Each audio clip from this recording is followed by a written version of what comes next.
Hello friend, welcome back to my channel नारी की दुनिया। ये मैंने 21 दिन का टारगेट लिया है और ये मेरा 23 फरवरी का व्लॉग है। तो मेरे पे बहुत ऐसे कमेंट आता है कि वो हाउस वाइफ हैं, मतलब मोस्टली मेरे चैनल से हाउस वाइफ ही जुड़ी हुई हैं। तो वो पढ़ाई के लिए टाइम नहीं निकाल पाती। अब वो कैसे टाइम निकालें? तो देखो, सबसे पहले ना मैं आपसे इतना ही कहूँगी कि आप जो भी पढ़ाई, पहली बात आपने सोचा है कि आपको कोई चीज़ पढ़नी है, तैयारी करनी है, आप डिटरमाइंड हो उसके लिए, तो उस चीज़ पे स्टिक रहो। आपने यही बहुत बड़ा हुआ, क्योंकि घर का काम, बच्चों का काम, इन लॉज का काम, हस्बैंड का काम, इन सब के बीच में आपने ये सोचा है कि हाँ, आपको पढ़ाई करनी है, तैयारी करनी है, कोई एग्ज़ाम क्रैक करना है, तो अपने आप को अप्रिशिएट करिए, वही सबसे बड़ी बात है।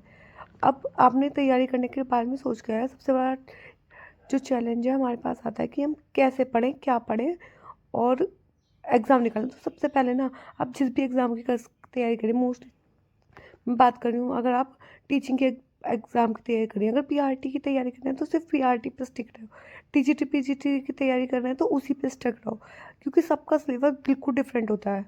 अगर आप ये सोचो कि आप पीआरटी भी कर लोगे, आप टीजीटी पीजीटी भी कर लोगे, तो आप नहीं कर पाओगे।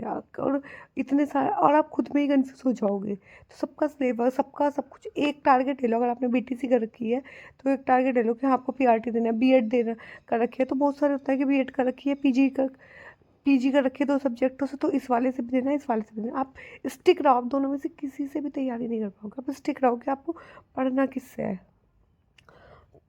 एक तो ये, और अपने टाइम को आप मान लो, आप बहुत लड़के होते हैं कि हम सोचते हैं हमारी पढ़ाई करनी है, लेकिन हम पे तो 2 या 3 घंटे का टाइम निकल ही नहीं पाता। तो अब अगर आप ये सोचो कि 2 या 3 घंटे का टाइम तो हम पे है ही नहीं, तो वो किसी पे भी नहीं होता। किसी भी हाउसवाइफ पे 2 या 3 घंटे का टाइम लगातार नहीं मिलता। तो आपको जो भी, आपको 1 घंटे का टाइम तो सबको मिल जाता है बीच में, तो 1-1 घंटे का स्लॉट बनाओ। अगर मान लो आपको कोई चैप्टर आपको लगता है 2 दिन, ये 1 दिन में कंप्लीट हो जाएगा, तो पूरे दिन का उसका टारगेट बनाओ कि मुझे सुबह इसका ये पार्ट पढ़ना है 1 घंटे का, दोपहर में इसका ये पार्ट पढ़ना है, तो 1 दिन में एटलीस्ट 1 चैप्टर तो कंप्लीट हो रहा है। हाँ देखो, आपको हो सकता है सबसे वक्त ज़्यादा लगे नॉर्मल बच्चों से, क्योंकि देखो आपको घर का भी काम करना है, सारे काम करने हैं, तो ऐसा हो सकता है आपको वक्त ज़्यादा लगेगा, डेफिनेटली ज़्यादा लगेगा। भाई, आप सब बच्चों से कंप्लीट करने के लिए टाइम निकाल लियो अपने लिए, लेकिन ऐसा नहीं है इम्पॉसिबल है। ये बिल्कुल मत सोचो कि ये कोई भी चीज़ इम्पॉसिबल है। वो हो जाएगा जब आप थोड़ा थोड़ा, धीरे धीरे मेहनत करने लगोगे। तो यहाँ मैं पहले बता दूँ, फर्स्ट स्टडीज लोड कर रही हूँ और आज मैंने इसमें सीडीपी रखा है। सीडीपी की यूनिट 3 के जो पहला यूनिट का पार्ट है उसके नोट्स हैं मेरे, तो मुझे आज ये पढ़ना है। और मतलब एक बार मैंने नोट्स तो बना रखे हैं। मेरे से किसी ने ये भी पूछा था कि आपने नोट्स कहाँ से बनाए थे, तो मैं ये बता देती हूँ, मैंने अलग अलग जगह से बनाए थे। मैंने ऑनलाइन सर्च किया और जो भी मुझे इंपॉर्टेंट लगा उसके अकॉर्डिंग मैं लिख लिया। तो ये मेरे यूनिट 3 के नोट्स हैं, तो इसका आज एक पार्ट है, वो मुझे कंप्लीट करना है। तो मैं फर्स्ट स्टडीज लोड करने आ गई हूँ और इसको पढ़ूंगी और साथ साथ मैं रिवीजन भी इसका करती रहूँगी। तो अगर आप देखो, आपने पढ़ने का सोचा है, तो उस चीज़ से कभी वो मत हो कि आप सोचो कि हाँ, मुझे पढ़ाई करनी है, आगे कुछ करना है, तो ये मत सोचो कि मैं वापस आ जाऊँ। पहली बात तो ये सब। और आपके घर में जो भी मेंबर्स हैं, मैं अब बात करूँ तो मैं अपने हस्बैंड के साथ अकेले रहती हूँ, तो ऐसा नहीं है कि अकेले रहने से बहुत ज़्यादा बेनिफिशियल है। बहुत सारे काम, तुम्हें छोटे से छोटा काम खुद करना पड़ता है। ठीक है, घर का सामान भी लाना होता है तो तुम्हारी खुद की रिस्पॉन्सिबिलिटी होती है। लेकिन हाँ, एक बेनिफिट मिल जाता है कि तुम्हें अपनी मर्ज़ी से काम कर सकते हो। सुबह का ब्रेकफास्ट बनाया, नाश्ता बनाया, उसके बाद तुम पूरा टाइम है तो। और लेकिन ऐसा भी नहीं है, देखो मेरे को भी टाइम मैनेज करने में बीच में दिक्कत होती, तो मैंने भी हेल्प ली। पहले मैं घर की सफाई खुद करती थी, फिर मेरे को लगा कि नहीं, मेरे को सफाई में बहुत ज़्यादा टाइम वेस्ट हो रहा है और मैं थक जाती थी उसे करके, तो मैंने हाउस मेड लगाई। तो अगर आप भी अपने फैमिली में, घर में जितने भी लोग हैं, उन सबकी हेल्प लो। छोटे से छोटा काम, भाई सब्जी चॉप करने का काम, भाई जितने ज़्यादा मेंबर होंगे उतना ज़्यादा काम होगा, जितने कम लोग होंगे उतना कम काम होगा। तो ज़्यादा मेंबर है तो सब्जी चॉप करने का काम, और भी एक्स्ट्रा काम है कि आपको सिर्फ खाना बनाना पड़े या कपड़े धोने का काम किसी और को कह दो। ऐसा हो सकता है कि स्टार्टिंग में लोगों को लगे कि नहीं, तुम्हें ये सब कुछ करना है, लेकिन आपको उनसे हेल्प लेनी पड़ेगी। अभी सोचोगे आप खुद से सारा काम कर लोगे, तो वो पॉसिबल नहीं है। आपके हस्बैंड है, हस्बैंड से हेल्प लो। और मैं भी अपने हस्बैंड से हेल्प लेती हूँ, ऐसा नहीं है कि मैं उनसे हेल्प नहीं लेती। मैं उनसे कहती हूँ कि तुम ये काम करो, मैं नहीं कर पाऊँगी, मैं मना कर देती हूँ अपने ना। तो ये मना करने की भी टेंडेंसी रखो कि हाँ, हमारा हो गया, हम नहीं कर पाएँगे ये वाला काम। हमें पढ़ाई के लिए भी टाइम निकालना है। तो आपको कोई सूली पे नहीं चढ़ाने वाला आपको, हमने मना कर दिया तो।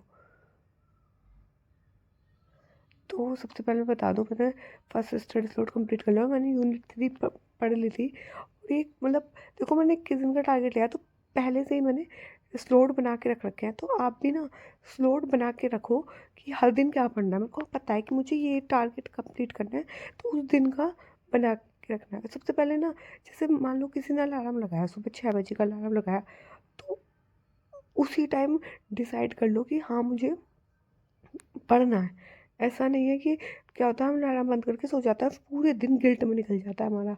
पूरा दिन गिल्ट में कि अरे हमने तो पढ़ाई नहीं करी, चलो कल से फिर स्टार्ट करेंगे। फिर वो सेम रूटीन भगता चला जाता रहता है कि कल भी नहीं उठे, परसों भी नहीं उठे, और ऐसे पता चला कि हमने पूरा महीना ख़राब कर दिया। और अब भी देख लो, अब 2025 ख़त्म होने वाला है। तो 2025 में, सॉरी, 2 मंथ ख़त्म होने वाले हैं। तो मतलब देखो टाइम कितनी जल्दी भाग रहा है। अभी तो स्टार्ट हुआ था 2025 और 2 मंथ निकल भी गए, पता भी नहीं चला। और फिर ये सेम ऐसे मार्च चला जाएगा, होली आ जाएगा। तो अपना टारगेट बनाओगे हमें 1 महीने में क्या करना है। अगर तुमने 1 महीने में जो टारगेट बनाया 80% भी उसको अचीव कर रहे हो, तो तुम्हारा कहीं ना कहीं सिलेक्शन होगा। ऐसा नहीं, अगर तुमने कोई चीज़ सोची है वो होगी नहीं। अगर तुमने 80% भी कर लिया तो तुम्हें कॉन्फिडेंस आएगा कि हाँ, मैंने इतना सब कुछ पढ़ लिया। तो यहाँ बता दूँ, मैं सेकंड स्टडी स्लॉट में इंग्लिश कर रही हूँ। और इंग्लिश के ये 100 रूल्स मैंने किसी PDF से लिखे थे। तो मैंने सोचा पहले इन 100 रूल्स को मैं रिवाइज़ करती हूँ, क्योंकि मैं नाउन प्रोनाउन पूरी सब पढ़ चुकी हूँ। लेकिन मैं काफ़ी थोड़ा कंफ्यूज हुई इनमें, क्योंकि काफ़ी टाइम पहले पढ़े थे। तो मैंने सोचा पहले 100 रूल्स कर देते हैं। तो मैंने ग्रामर के 100 रूल, ये SSC के 100 रूल है। तो SSC सेम, मैं KVS की तैयारी कर दूँ, सेम ही पैटर्न है। तो मैंने SSC के करे थे। मैंने नोट्स जो बनाए थे अपने कंप्लीट इंग्लिश के, वो तरुण ग्रोवर सर से बनाए थे। तो ये 100 ग्रामर रूल थे, ये मैंने पढ़े। और ये काफ़ी अच्छे थे 100 ग्रामर रूल।